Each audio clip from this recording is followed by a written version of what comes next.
समस्या है भाई साहब कि अब मेरी घरवाली मुझसे लड़ती है, रात दिन हम काम से जाते, पूरे पैसे काटती है, कहती है पहले पैसे दे फिर खावे दूंगा, और हमसे लड़ती है। वो घर वालों को गाली देती है, वो घर वालों से सुबह लड़ पड़ी, सास बहू की लड़ाई भाई। तो हमने कही कि काय खोला नहीं, सो इन दो ही जनन लड़ाई शांत करके आई, सो हमें पटक लिया है, मार लिया।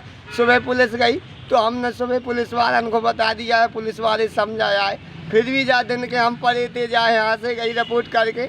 हम नेटिंग होने के लिए जा रहे थे, इसने मुझे पटका और मुझे काट लिया और मारा, और हमें दूर के हम तो छूट चाट के भागे। वो मेरी तस्वीर रिपोर्ट कर दी थी, हसबैंड पिड़वा देती है, यदि मुझे न्याय नहीं होगा तो हम यही मर जाएंगे।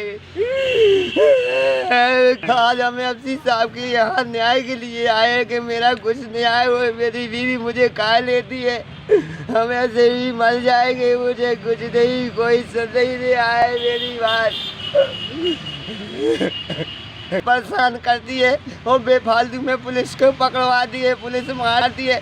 कम से कम मेरी 10-20 रिपोर्ट इसने कर दी है, हर बेर पिड़वा के जाती है, हमें हमारे पैसे लगते हैं, मजदूरी करते हैं, जैसे पैसे यहाँ भरते हैं। एफसी साहब के यहाँ आए, मेरे पास दरखास्त के लिए पैसे नहीं है, हम बताओ क्या करें, सुबह से खाना नहीं खाया है हमने, हम भूखे प्यासे फिर हम क्या करें, बोलो बताओ।